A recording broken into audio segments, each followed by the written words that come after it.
राकेश टिकैत ने शायद भूल से ही ऑन कैमरा ये बात स्वीकार कर ली है कि हां, हमारे कई देशों से संपर्क हैं और हमारी ब्रांच है। जो भी किसान संगठन लगभग 73 देशों में 73 शाखाएं हैं, जो सभी किसान नेता हैं 73 देशों में हमको समर्थन कर रहे हैं। राकेश टिकैत ने कबूल कर लिया। यह कबूलनामा बहुत कुछ कहता है। ये राकेश टिकैत की जो भाषा है ये क्या कहती है, ये क्यों बोली जा रही है? क्या ये वो भाषा नहीं है जो भाषा कनाडा में बैठा हुआ वो धालीवाल बोल रहा था, या जो यूएसए में बैठा हुआ पन्नू बोल रहा था?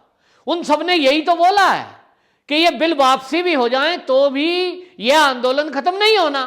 तो राकेश टिकैत जी के पक्ष में अब तो रैली निकलने वाली है पाकिस्तान में। वहां जो वो चावला है उसने घोषणा कर दी है।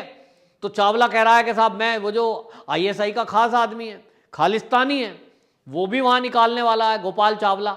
तो गोपाल चावला आपके समर्थन में आ गया है तो इसका मतलब पाकिस्तान से भी समर्थन हो रहा है, ये तो खुल गया। नमस्कार, मैं हूं पवन त्यागी।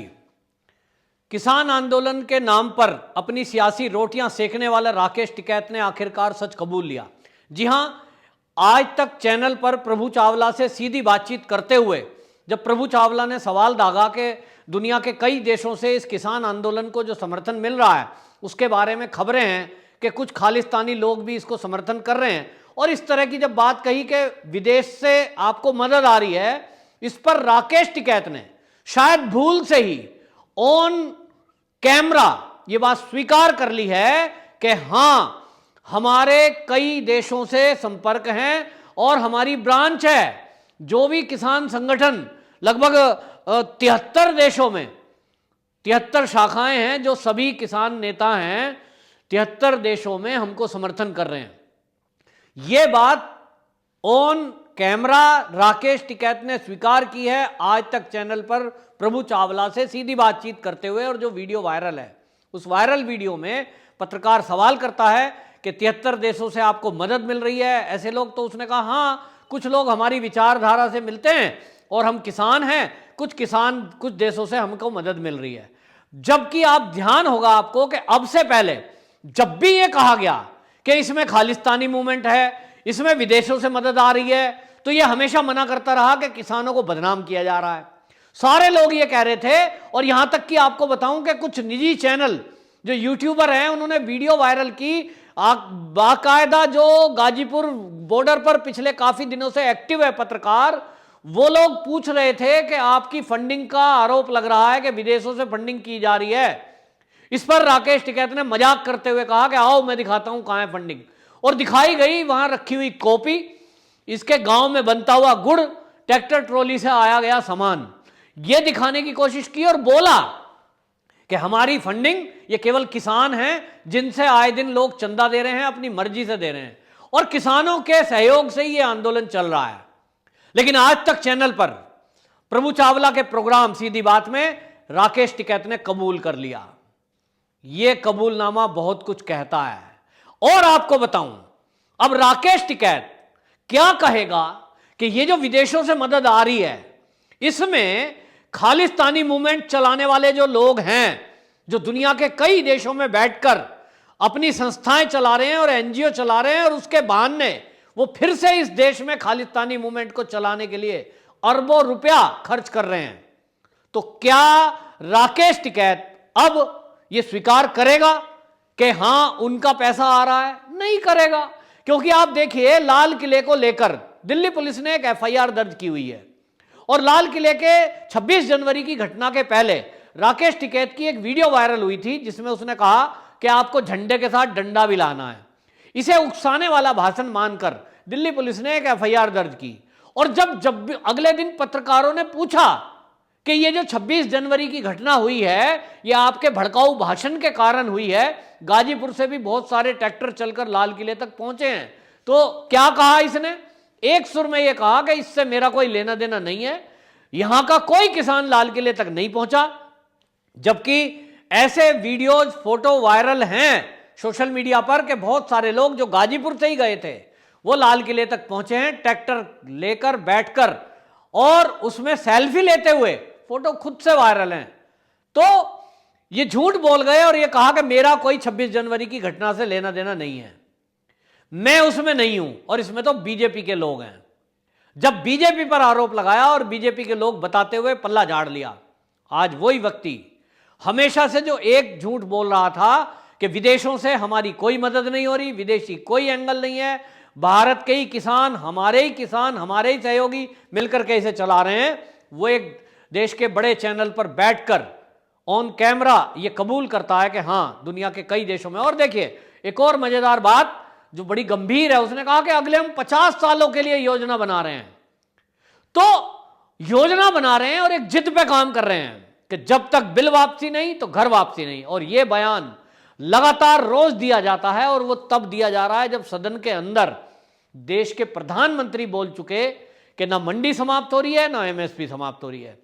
अब सदन के अंदर प्रधानमंत्री के बोलने के बावजूद भी ये राकेश टिकैत की जो भाषा है ये क्या कहती है, ये क्यों बोली जा रही है? क्या ये वो भाषा नहीं है जो भाषा कनाडा में बैठा हुआ वो धालीवाल बोल रहा था या जो यूएसए में बैठा हुआ पन्नू बोल रहा था?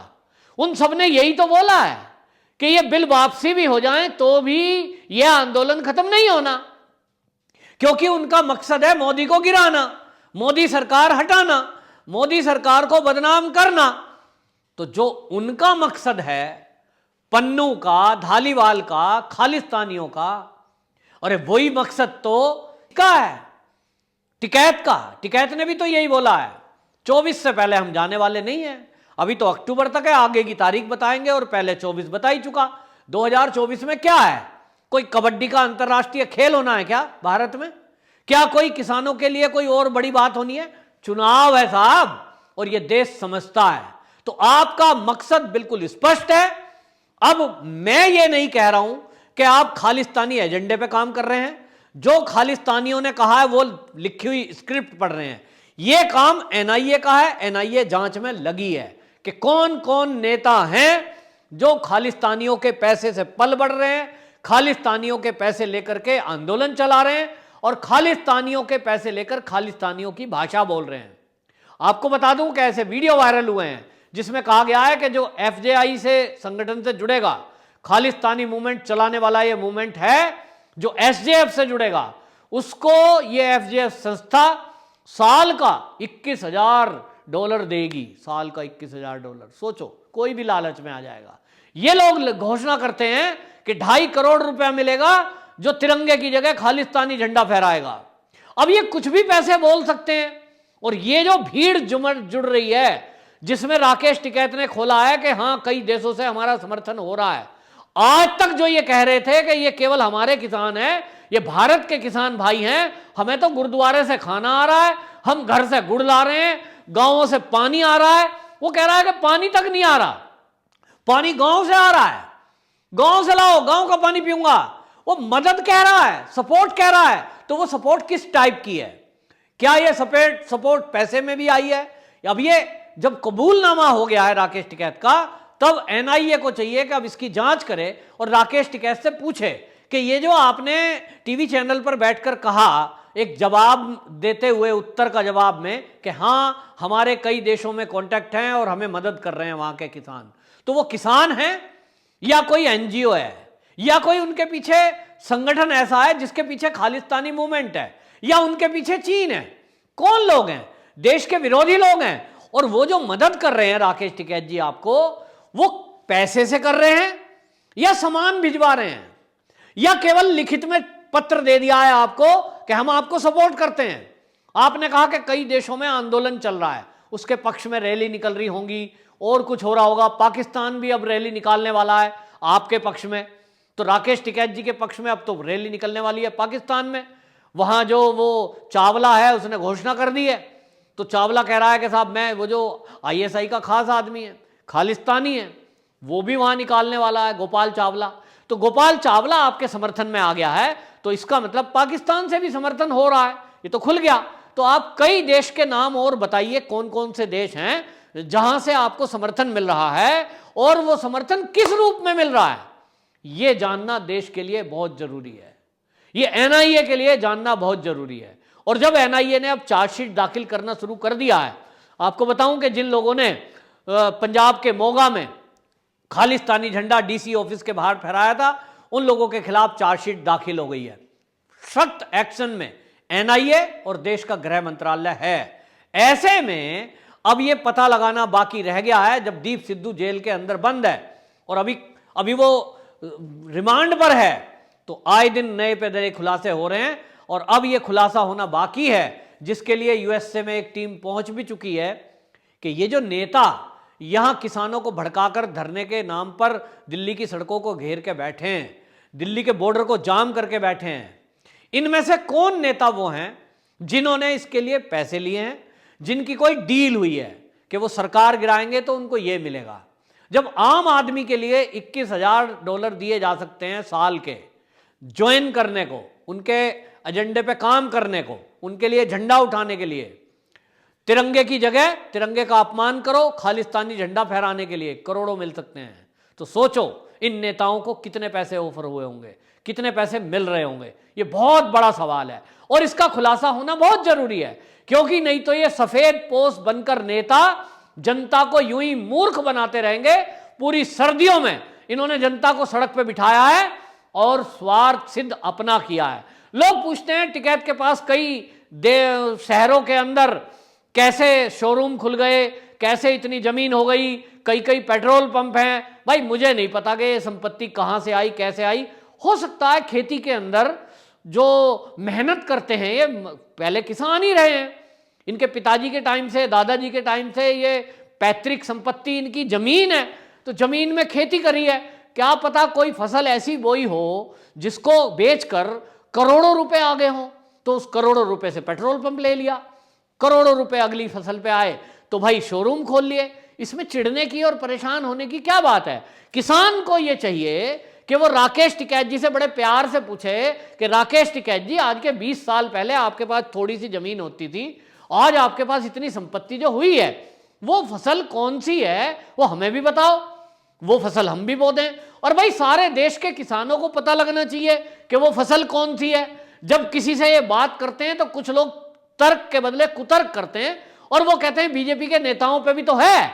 अरे भाई बीजेपी के जो नेता है ना, वो तो नेता हैं, वो तो राजनीतिक हैं, खुलकर राजनीति कर रहे हैं, छुपकर राजनीति नहीं कर रहे कि वो आंदोलन करें मजदूर के नाम, आंदोलन करें किसान के नाम और फिर उस आंदोलन को समाप्त करने की एवज में कुछ सौदा कर लें। ऐसा नहीं किया है। वो तो राजनीतिक पार्टी से जुड़े हुए हैं, भाजपा में हैं, राजनीति कर रहे हैं या मंत्री हैं और उनके उद्योग धंधे हैं, फैक्ट्री चल रही है। उनमें कोई ऐसा नहीं है कि किसी के पास अभी तक 50 बीघे जमीन थी और वो 50 बीघे से वो अरबपति आदमी बन गया, उसके 10 शोरूम हो गए और 10 पेट्रोल पंप हो गए। ऐसा नहीं हुआ किसी का। अगर ऐसा हुआ होता या हुआ है तो उसकी आज तक मीडिया में वीडियो वायरल हो रही होती और जांच हो रही होती, लोग सवाल उठा रहे होते। तो सवाल किस पर उठ रहा है?